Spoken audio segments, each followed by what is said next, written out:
That's a blowjob? Man, that sure is. You ran terrible. Don't break the glass. That's so embarrassing. Why is everybody looking at me? Why is everybody always thinking on you? Woo, you just did your own death. Woo!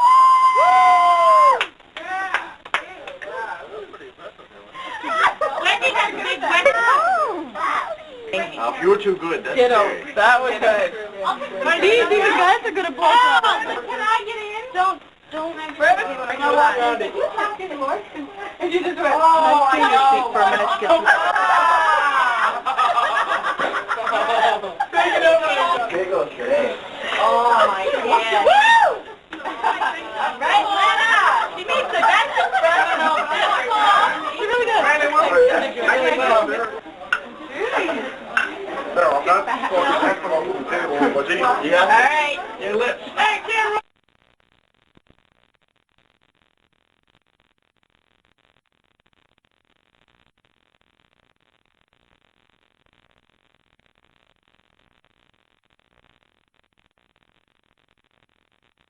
Front of the rail, and he gets up the top stairs. I'm going to bed, everyone. Nobody bother me. If I'm asleep in 5 minutes, don't wake me up. So he wakes up before 4 o'clock in the morning. Upchucks everywhere. I passed out, and then I woke up again and ran around the hallway without my pants on. And I passed out in the hallway after I puked in the tub. Okay. This is when one of the first time, no, not the first time, but when I first started drinking, I was almost 15, and I drank 3/4 of a quart of rum, Bacardi white rum. And I passed out totally, I puked, got up the next morning, couldn't even move, had to crawl to the toilet after a couple hours sitting there in my bed, couldn't puke, dry heaved a bit, and then I walked over to the sink and I kind of squeezed my gut up a bunch of times and I finally puked, and then had to walk home, and that's probably the worst experience. How much? Right. Can you remember? How many bad rum experiences? How much? Our experience with drinking was last week down in Halifax. I went to Dalhousie University with a couple friends, and I drank a hell of a lot of beer and ended up in a drunk tank. And I had no idea how to get out. I had no idea how to get out. I didn't get out until 8 o'clock the next morning. And what happened to your friend? My friend ended up in Toronto, and he wasn't quite sure how he got there either. Friend? The guy who ended up on a plane in Toronto. That was one of my worst drunken... No, actually it was a good drunken experience. How'd you get there? How? Well, the plan was we were just going to Halifax to party with my buddy, Dalhousie. And we ended up going to a bar, which I don't remember. I don't even remember leaving this room. Took a taxi to the bar. Cheers, that is. And then I was just really drunk. I ended up in a cab at an airport. That was that. Oh yeah, I sat and actually passed out in the airport for a while. I heard you puked in a plant pot. Yeah, puked in the plant. Planes weren't running until early in the morning. I was the only one there besides security guards, so I just passed out in the chair. Woke up with all the people walking in front of me. $200 in my pocket. So I just went up, purchased a ticket, ended up on a plane, sat in between these two people and just laughed my head off. So hilarious. I was on the plane to Toronto. So when you passed out, and did you realize you were in Toronto? Oh yeah, I knew I was in Toronto. Like I was half sober when I don't remember leaving my buddy's room or being at the bar or getting to the airport. That's all it blurred. I was about 14 years old, and we got this guy who was 20, and he picked us up a six-pack. And I looked and I said, you know, six-pack is not much. So all we did was we went out in the woods, and it was pretty warm, and we were worried about the cops coming around. So we were drrinking it, and it was my first time, and everybody else was pretty experienced. So I look over at one of the boys, and, you know, time went by pretty fast, and I look, and he only had a little bit out of the neck. And I look, and they say, you know, how many beer you got left? I say, 2. So yeah, I was, you know, chugging back some beer and getting really on the go. And then so I went up to one of the boys' tents.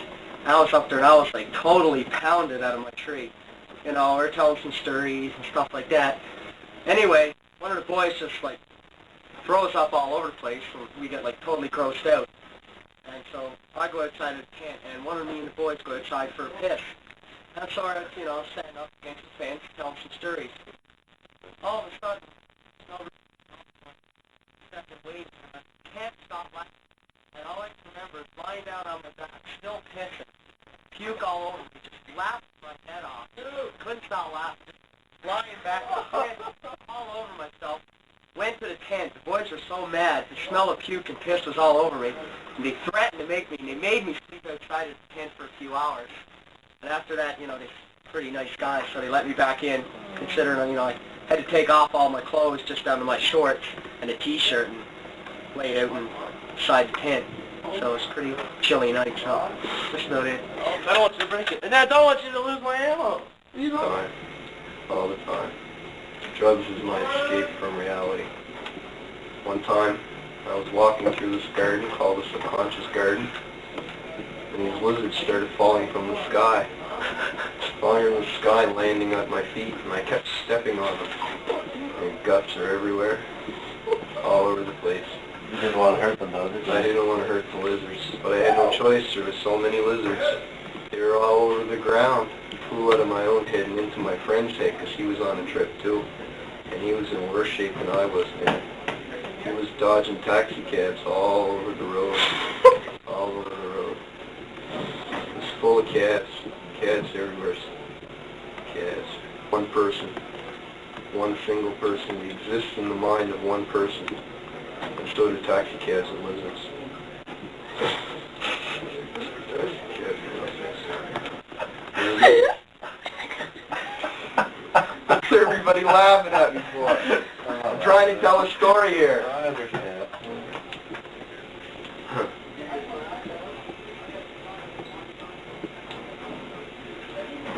Lots of empty space and glia. There's glia in my mind. Pulls my neurons together. One time I was on a trip, and I was permeating from glia to glia through my own head.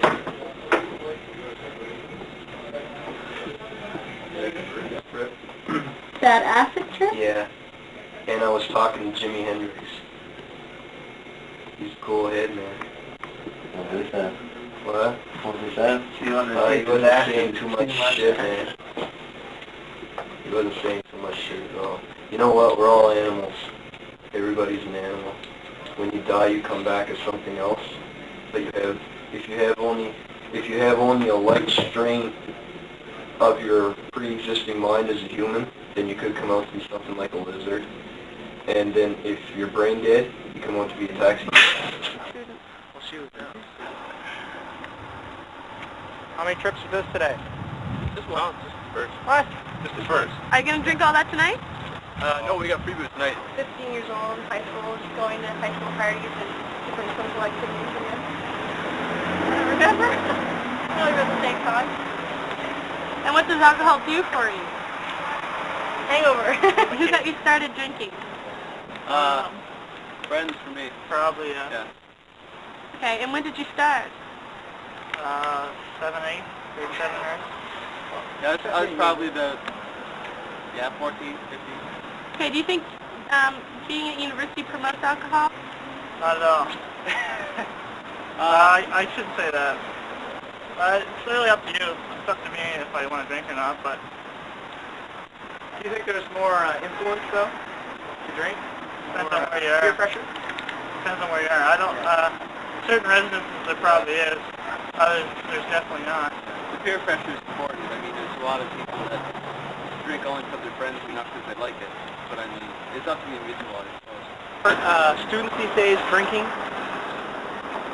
No, I'm not around that much anymore. Okay. Do you drink yourself? No, No? no, I had, When you were younger, was alcohol a common everyday thing? not like it is today. No, not like it is today? Yeah, okay. Typical though. Say when. Excuse me, you drink? Do you drink? He's drunk right now. What do you say? Do you drink? Drink? Salem. Have you ever drank? Have you ever drank? What do you say? What's about again? Salem. Salem, you drink. Yeah? How many a beer a night? How many beer a night? Salem, what do you say? That's not bad. Drinking about junior high school? Junior high? Grade 7? Yeah. And what was your, what started you drinking? All my friends were doing it, so I decided to join in. Sort of a peer pressure sort of thing?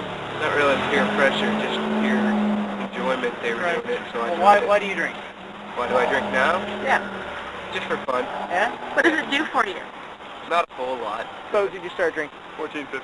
14, 15? That's another junior high. And what started you drinking? I don't know, just started. All my friends were doing it, so it's a cool thing to do. Gotta meet. I started drinking at 18. 18. That's 18. That's a little later. Were you at university? Yes. My first drink was my first year at university. We couldn't just go to the liquor store ourselves to buy it and take it home, or we couldn't go to taverns. There was no taverns. So, therefore, today you see them in the taverns and places like that. I suppose it would seem that Easier access. Yes, Days, right? yeah. I wouldn't say it to be that it is anymore. Alright. Yes, it was one night. I was drinking a headload of whiskey. And we went down to the Axe and had a few drinks down there. Sort of spilled a few drinks down at the Axe. And so I got kicked out of the Axe and was walking home outside and I sort of fell and hit my head against the sidewalk. And I woke up and there was 2 policemen staring me in the face. And I sort of took a little trip downtown that night and spent the night with free accommodations and a free breakfast in the morning, paid a little fine and came home. That's it. Friday night? Friday night, a friend of mine came down from Dartmouth, and we decided to go down to the Axe because I just had my 19th birthday with my boss. And we went down there, and he bought me a pitcher of beer, so I drank that down. Then I went out, I bought myself some garlic fingers, and after those it was dry, so I got another pitcher of beer and I drank that.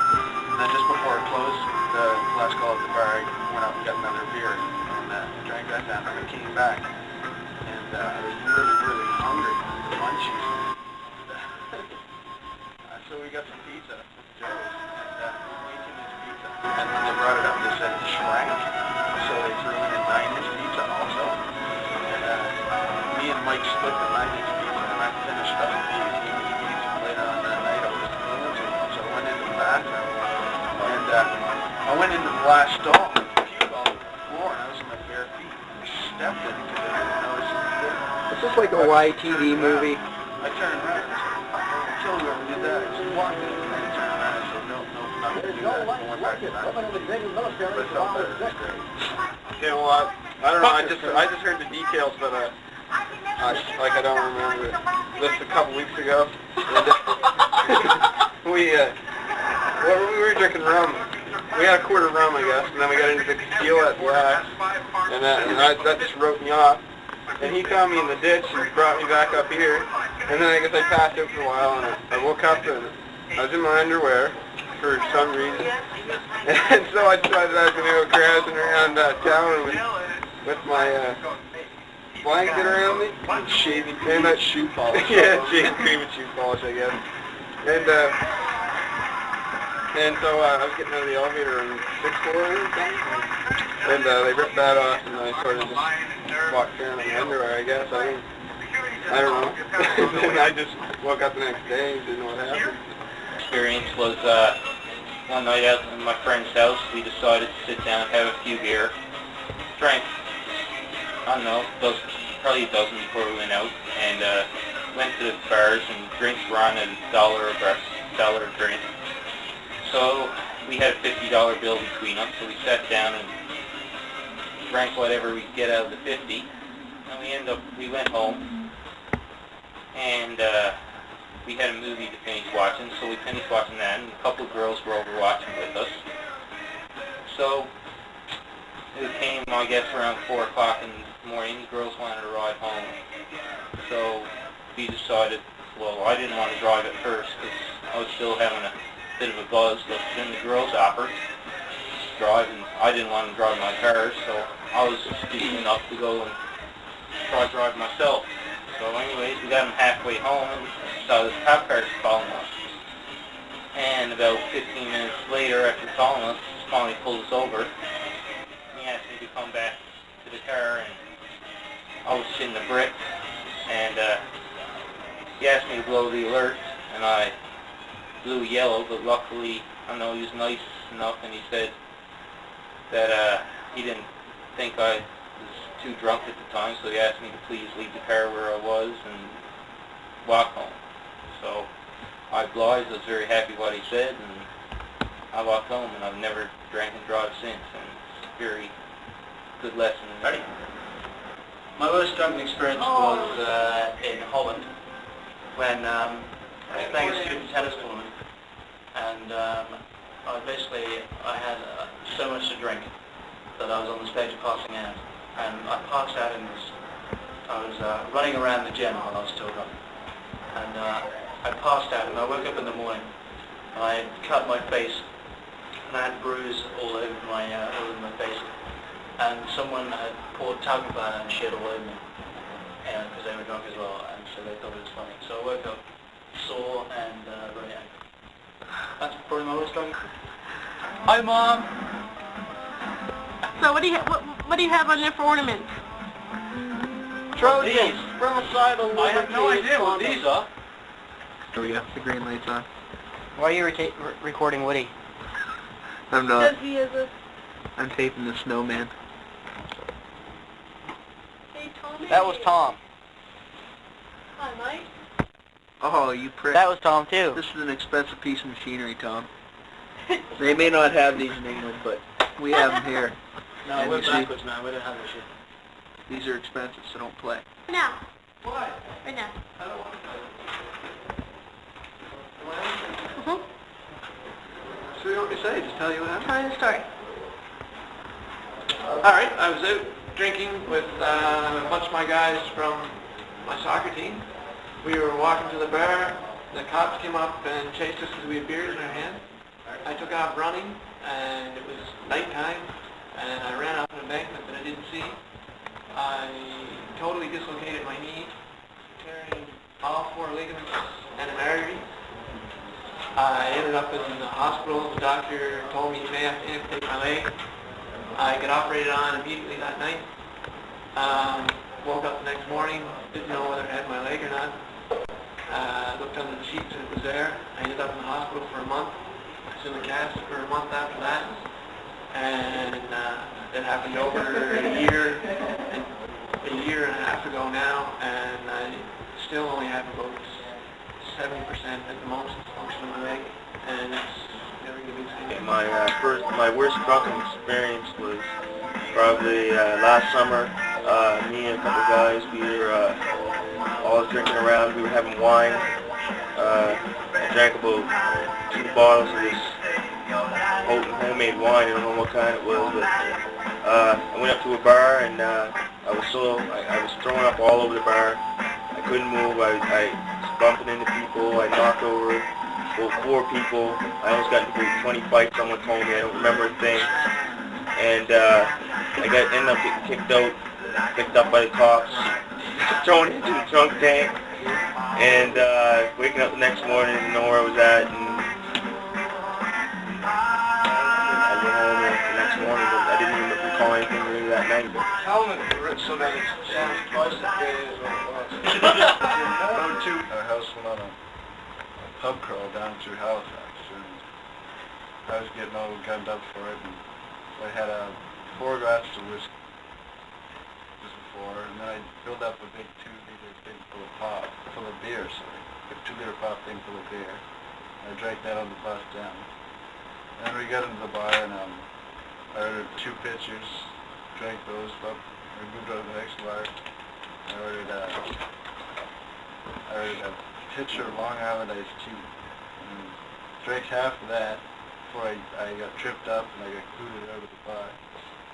And then I was wandering around Halifax all by myself. I got booted out of another bar. And I got separated from everyone else on the pub crawl. I had to take a cab back to camp. That was to be $120.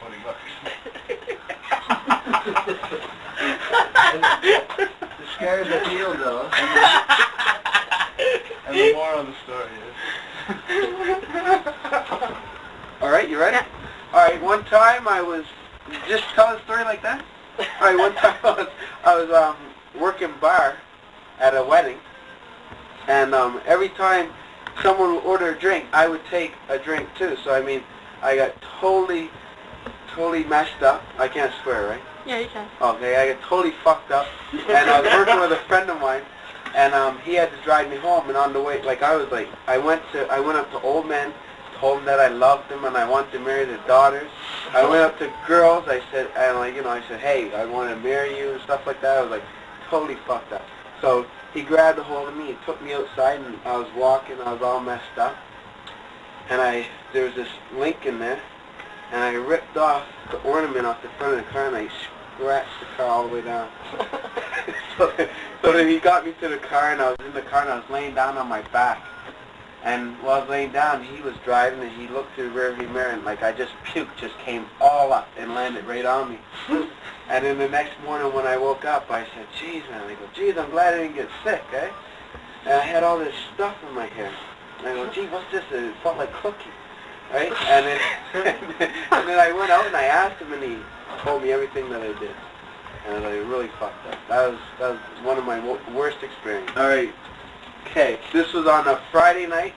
All the boys were in here playing cards or whatever, and I don't drink, okay? So I haven't drunk in 3 years. So like I've been on the wagon for 3 years, and I finally, I don't know, these guys were funneling beer, and I don't know, it looked kind of neat. So I funneled one. What?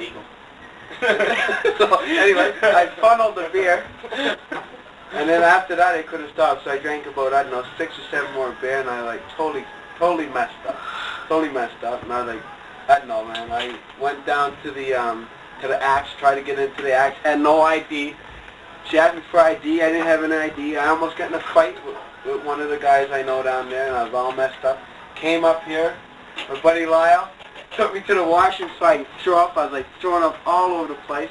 What else was I saying, Lyle? I was totally messed up. I can't even remember what I was doing. Girlfriend's call. Yeah, anyway, that's another story. You told me you loved me. Told Sean I loved him. I was totally messed up. Can you hear me? I think I took all his money. No, I won $25 that night. Oh, did you win that? Yeah, I won the next. Yeah, you took $12 off me the next night. Money. Anyway, to make a long story short, I was totally messed up. Hurry on that one.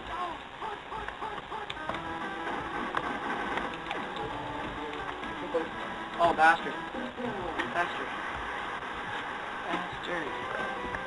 Because I got too cocky. You could be doing anything. I'm watching what I just taped. And he's playing the winner. It would be a What happened to the oil? series of great conflict if I win. So you're not going to win. I'll give you the Oilers. You fucking asshole! You fucking sphincter chewer. Lick my sphincter. You fucking sphincter. Yeehaw!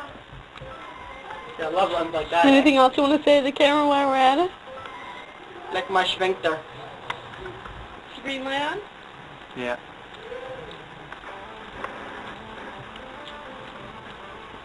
Pull a grizz. Play game. Pull a grizz. Move the camera. Hey, Woody. Uh-oh. Show her why you're called Woody. Or shall we ask her? You gotta take the lens back. Give me water. You can shut it off.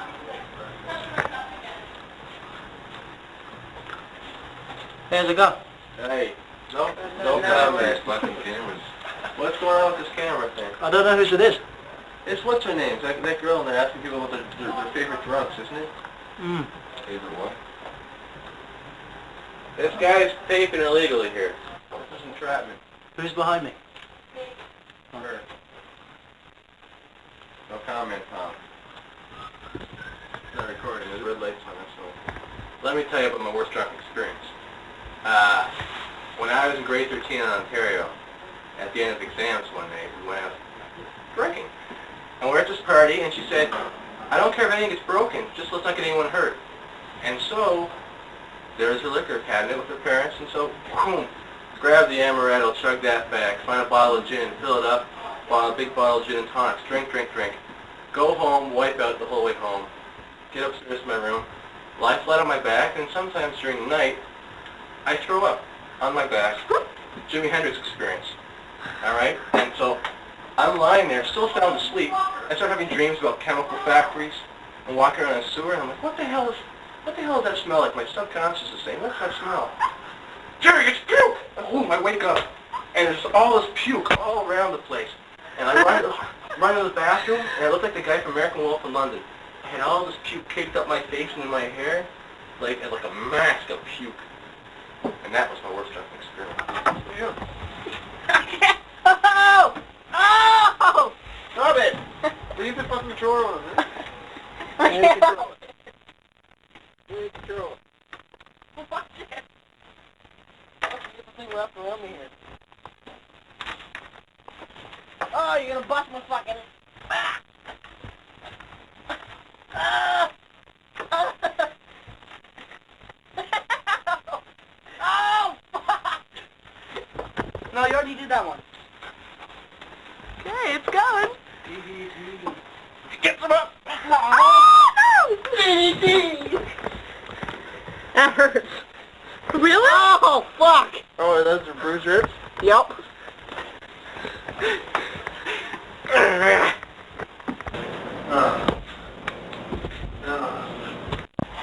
Go with it, Jay, go with it. Hey!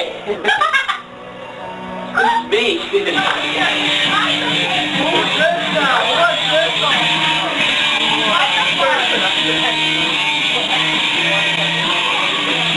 You might over now? Hey, no. Come back. Showtime!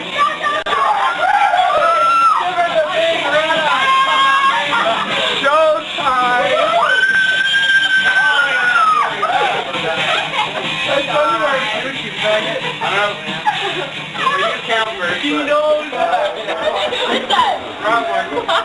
He's in my social, my study class. Fucking A. Hey, who's that girl? Why are you taking this video? She's in our social class. Oh my god, have you been? Hi. We can find Hey, some music. hey, I signed in on the condition you don't film me. What you do? Excuse me, go with the camera. Engineer? Go with the camera. If I had $1 million, if I had $1 million, I'd take it for a K car. Look at her fucking ass. Come on, throw the ball.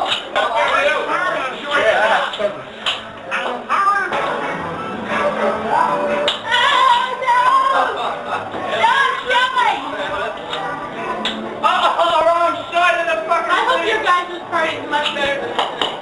It is. Then what? Then what, man? Than tonight. Our party's gonna kick butt. We're not having a party.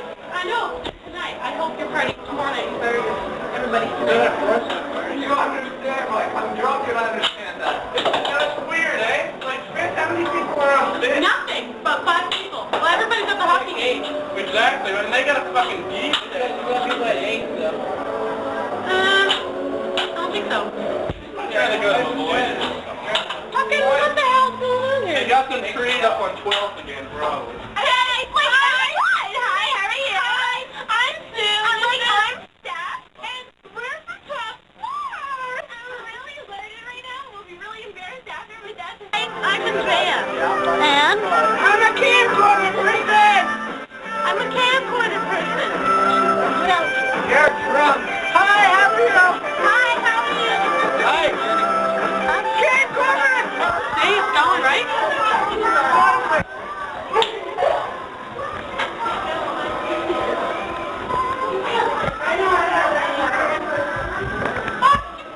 I told someone to not do that. Okay, exchange close up. Oh. No, okay, you can widen it out here, see? See, look, 1, 2, let off, and And there's another one here. One. Hey. I want to get down. Okay, we got Jonathan in there. Okay, we're walking. Hey, stop. I already took those people down there and my battery's running out. The battery's running out. Okay, oh, it's on.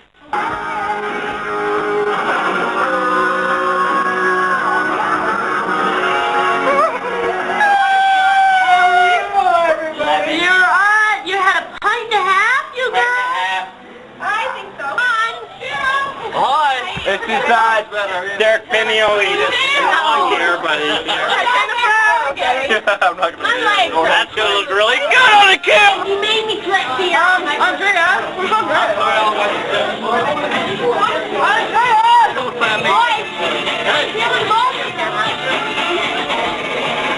One day back, I really needed to work out. Wanted to sing. They came up to me, I said, well, what's your name? You know what I'm saying? I said, all right, so let me see what you can do.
When the Board of Governors are going to sign an 11% increase for next year.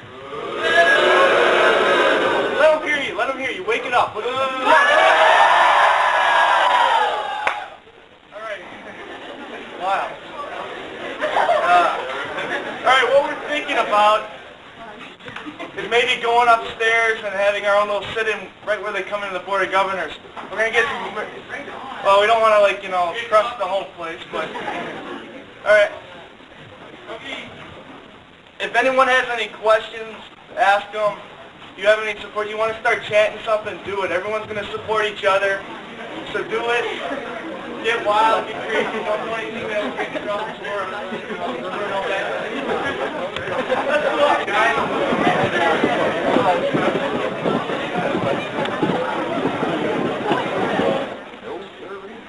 That was open.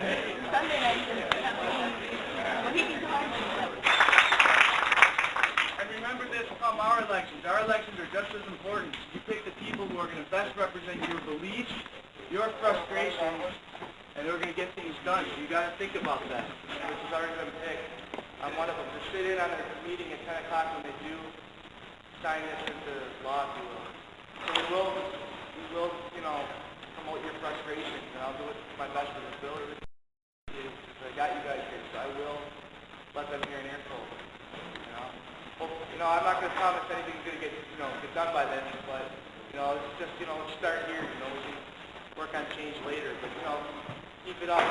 Like I said, don't be quiet to this stuff. You got to speak up. Let them know you're mad. If you just sit back and take it, they won't know anything really matters. So they know where you got it, but let's make sure they really hear us. So when they do say 11%, maybe you want to start saying enough is enough. Get going. Don't be embarrassed. It's not time for embarrassment. It's time for change. All right?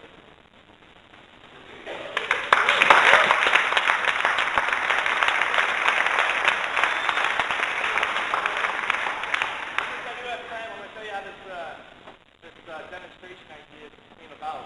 All right, basically I was meeting with some constituents in the act about poli-sci forum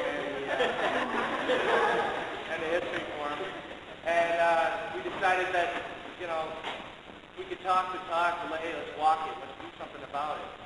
So I'd like to thank a few members who supported my ideas, and that was let me think, Todd Marker, Rob Chambers, and the history department, and Poli Sci department, Randall Groups. I thank all of you for your support, and everyone else, if I forgot your name, I'm sorry. You guys who were there in the beginning, you know.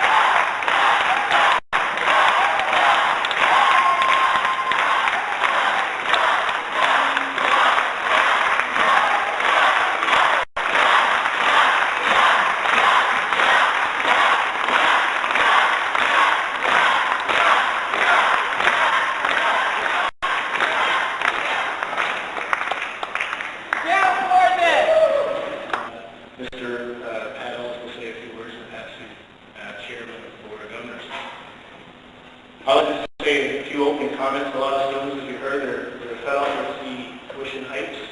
They do believe that it is too much, and that the $290 that will be added on this year's fees will be too much. A lot of reasons behind that, because the lack of summer jobs, the lack of government funding, student loans, the difficulty to get student loans and bursaries. So we're frustrated, and as you see, the students are very frustrated with the tuition increases, not only for this year, but 5-year plan of tuition continuing going on the rise. So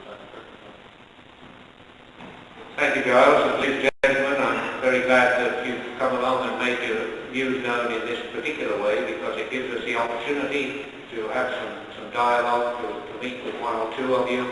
The chairman has a suggestion to make in a moment. Just to indicate the background of what's been going on in the last few days, I have written sometime back last November to the Secretary of State. I finally got a response last week. This was about student loans and the whole program, about the 3% fees, about the need to have more money available to students. It looks as though there may be some movement for 1993-94 in terms of loans, but that's not a promise. It's put in usual cautious language. I will be reporting that to the board. So the board has taken it, and the administration takes this very seriously and takes your views very seriously. And I'm going to ask Mr. Ellis, the chairman of the board, to indicate a way in which we might further our conversation on this in a constructive way. On the basis of people who have just graduated, I do appreciate this from looking around this morning that these are serious faces here this morning, and understandably so. I mean, it isn't surprising that people, students, are concerned over this financial position in which the university finds itself. And I want to assure you that your Board of Governors are equally concerned. I mean, many of us have raised our own families and have or still have students at university, and we all feel pinched financially what has been happening. So I do assure you that we take this position and our responsibilities very seriously. But this has been a developing situation. It hasn't been something that's just happened today or this year. And the board has been concerned for some time that what they could see happening in the university with regard to funding and the overall financial situation of our the country. And so the board has encouraged and worked closely with the administration on the area of what we call long-term planning. So at the long-term planning, and I'm sure those of you who have sat in on presentations from the administration, as you've noticed, we haven't just talked of 1 year, we've talked of 3, 4, 5 years ahead. And so what we've seen coming have been problems. Unfortunately, universities are funded largely in two sources: government grants and tuition. And as you all know, the province finds itself in a position where they've frozen the amount of assistance to universities. And so you're caught, even this morning on radio, the CBC announced that the province knows what they said, definitely there will be no more funding this year, freeze and maybe increase next year. And so you're caught, how do you operate and meet the budget with increasing costs? So we have wrestled with the situation with regard to tuition fees. And as you know, from science here this morning, you are aware that in the long-term planning, it was 12% last year. This is forecasted to further increase this year and further increase next year. All these based on the fact that without funding from some source that the universities can't carry on, you can be bankrupt in the university, same as you can be bankrupt as an individual. But this gathering this morning, I mean, this confirmation to us of what we assumed right along, that there is great concern amongst the students. And we're going to a meeting this morning, and because we really, in order to bring the issue down to a manageable level, it's important that we probably meet with just one or two representatives of the students. And I'm going to ask Giles if he can discuss with you, if you could arrange to have, one or two other students come to meet with us at 10 o'clock this morning. We'd be glad to hear, in greater detail those concerns that you have, and give us as a board a chance to explain to you the concerns that we face, in the hope that that the final decisions that are made will be ones that we can all live with. So thank you very much for hearing me out. I just appreciate the manner in which you've allowed me to address those concerns to you.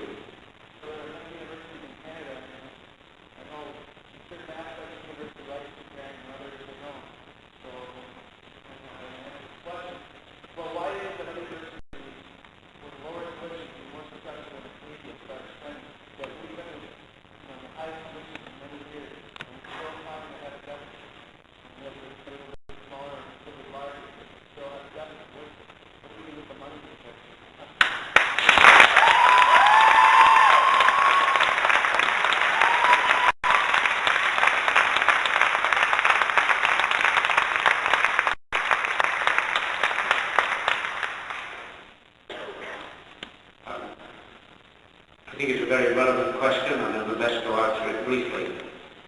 First of all, we do not have an accumulated deficit. We are not allowed to have one. That means that if we do have a deficit on any one year, we have to clear it on the 1st of April next.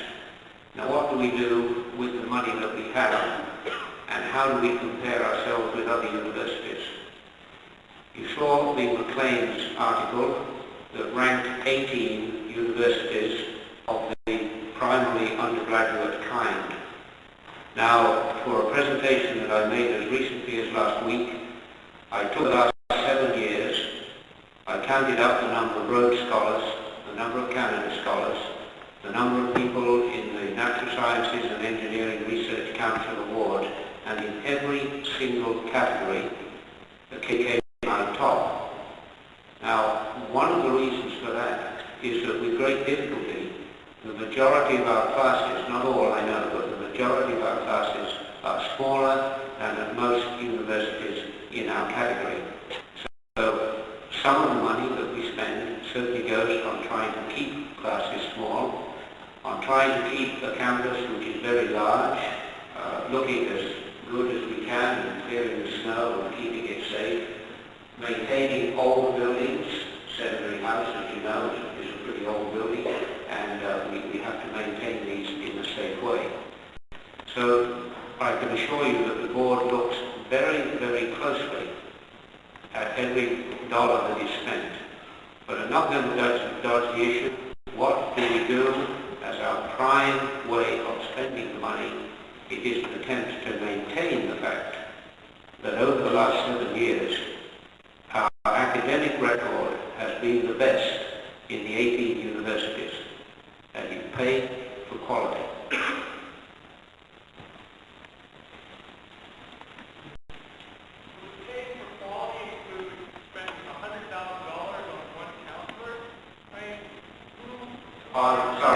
On one. From what I heard from the student rep meeting, part of the funding is going to $100,000 for helping us correct kind of counselor that basically gets a job. Why do you need to pay one person $100,000? Well, you're probably referring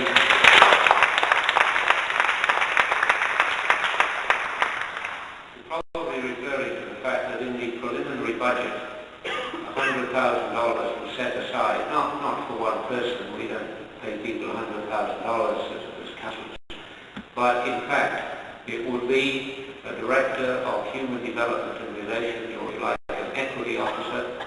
This is a way in which we are trying to ensure that minority groups and the women on campus get a greater visibility, that we eliminate some of the problems. That's only part of it.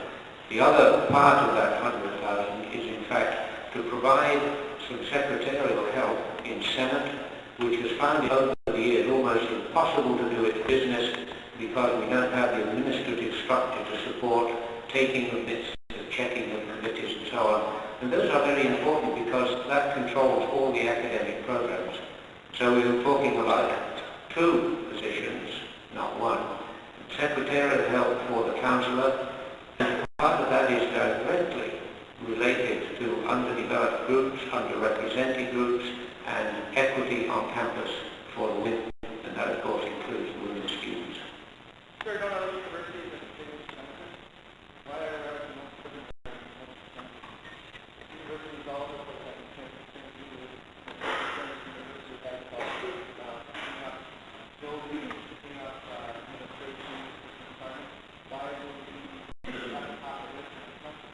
Well, I think there are several quite major things in this. First of all, you have to bear in mind the size of the campus. You know, if you take, say, an institution the size of St Mary's, which occupies about a city block, and Acadia, which occupies 150 acres, the mere maintenance of that, you can't compare the two. Another thing is, as I mentioned earlier, the size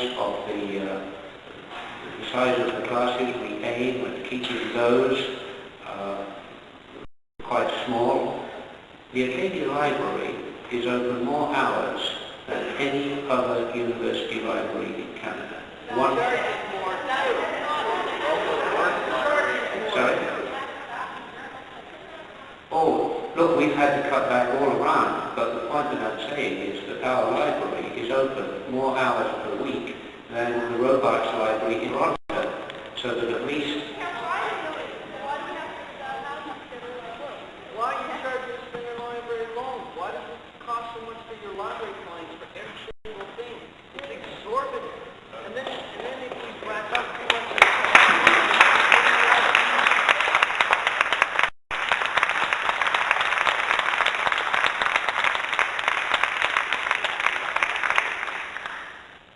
So the board is due to meet, and obviously... Now, I only want to have a responsible discussion or you don't, and if you do, what I'm going to suggest is that some of these key issues which you raised be given to Giles, 2, 3, 4 students, who will come into the board by the chairman's invitation at 10 o'clock and exchange those ideas. That seems to me a more suitable way.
Last year to raise international student fees so that they were 1.5 of the Canadian fees for new students last year, and then this year to go to 1.75 of the Canadian fee.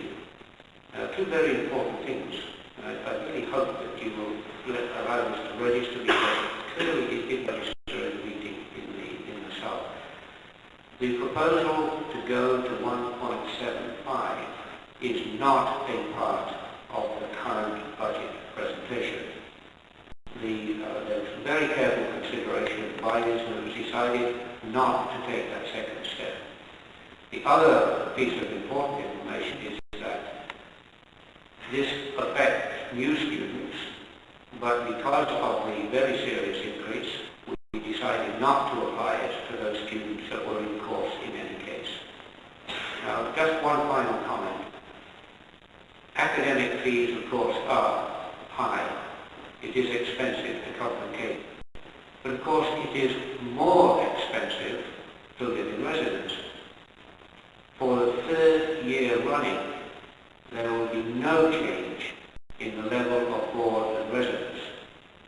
Now, I don't know where else in Canada, in terms of accommodation, you will be able to get food and accommodation at the same price for 3 years running. But this was a deliberate attempt to hold the costs of those who are meeting the cost of tuition and of room and board. Now, I suggest that Giles invite some students, or that you discuss with him for a few minutes. Perhaps, Mr. Chairman, we might delay the beginning of the board meeting so that Giles had opportunity to discuss with his colleagues and perhaps join us at about 9:45 and start the meeting then.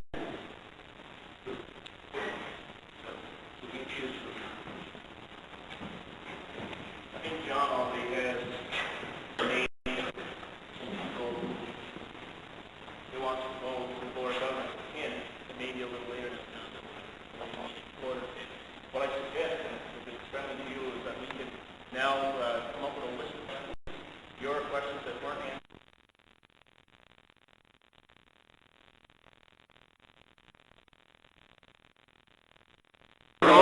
Good laugh. What? Do a big laugh. I Just can't. a fake laugh. A fake laugh. No, I can't. The hills are alive! Yeah, that's something to laugh at, though. I get the front, you get in the front, you die. That's not Coffee. so funny! I killed it! You're not laughing, look at her, Jesus. Why? Laugh. Say, that's so funny. That's so funny!